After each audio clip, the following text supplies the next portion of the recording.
My son was not a loser, was not a sucker. You're the sucker. You're the loser. First of all, that was a made-up quote, suckers and losers. They made it up. It was in a third-rate magazine that's failing, like many of these magazines.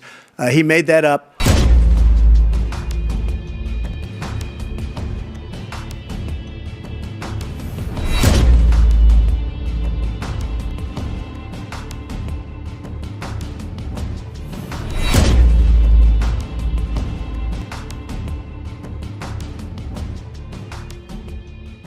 President Biden, you would be 86 at the end of your second term.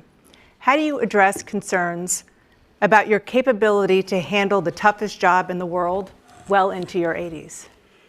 Well, first of all, I spent half my career being criticized being the youngest person in politics. I was the second youngest person ever elected to the United States Senate, and now I'm the oldest. This guy's 3 years younger and a lot less competent. I think that just look at the record. Look at what I've done. Look how I've turned around the horrible situation he left me. As I said, 15 million new jobs, 800,000 manufacturing jobs, more investment in America, over billions of dollars in private investment in enterprises that we are growing. By the way, we brought off a lot of people. The whole idea of computer chips, we used to have 40% of the market. We invented those chips, and we lost it because he was sending people to find the cheapest jobs overseas and to bring home a product. So I went to South Korea. I convinced Samsung to invest billions of dollars here in the United States. And guess what? Those fabs, they call to build these chips, those fabs pay over $100,000. You don't need a college degree for them.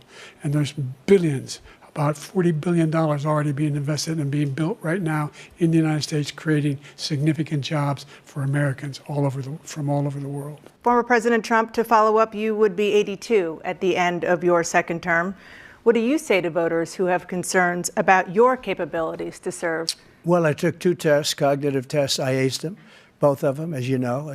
We made it public. He took none. I'd like to see him take one, just one, a real easy one. Like go through the first 5 questions. He couldn't do it. But I took 2 cognitive tests. I took physical exams every year.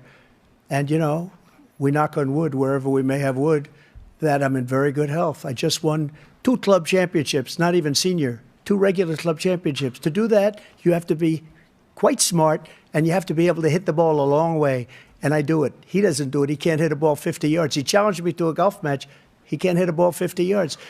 I think I'm in very good shape. I feel that I'm as in good a shape as I was 25, 30 years ago. Actually, I'm probably a little bit lighter, but I'm in as good a shape as I was years ago. I feel very good. I feel the same.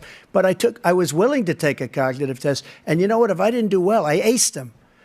Dr. Ronnie Jackson, who's a great guy when he was White House doctor. And then I took another one, a similar one. And one of them said they've never seen anybody ace him. Thank you. President Biden? You can see he is 6'5" and only 223 pounds. Or 235 pounds. Well, you said 6'4", 200. Well, anyway, that's it. Anyway, just take a look at what he says he is, and take a look at what he is. Look, I'd be happy to have a driving contest with him. I got my handicap, which when I was vice president, down to a 6. But by the way, I told you before, I'm happy to play golf with you if you carry your own bag. Think you can do it? That's the biggest lie that he's a 6 handicap of all.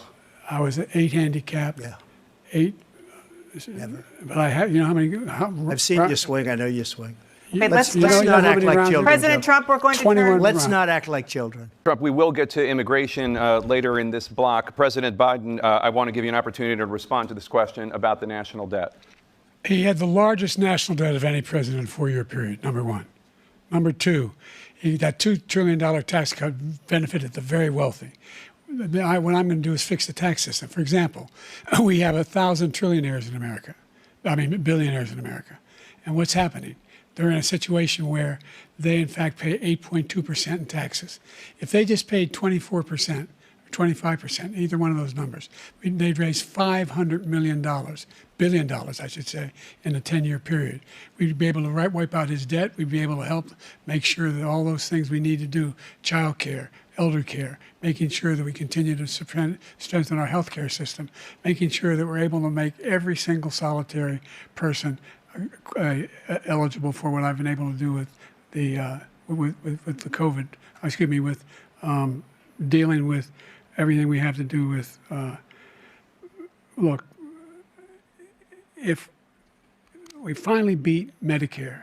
Thank you, President Biden. President Trump?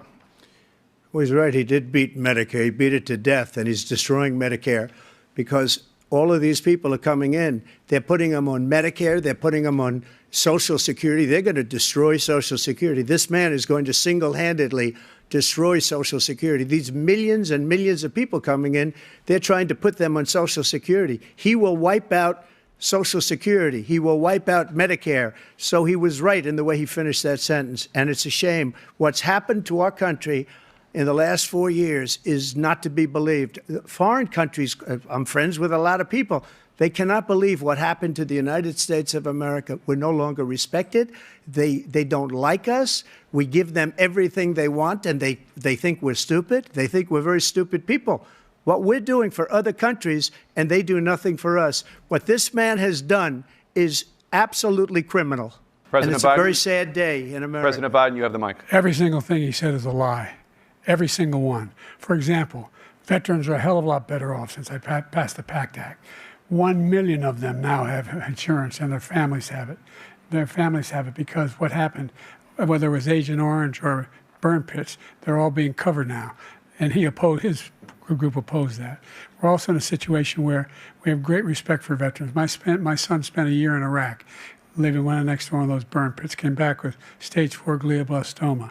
I was recently in France for D-Day, and I spoke all about those heroes that died.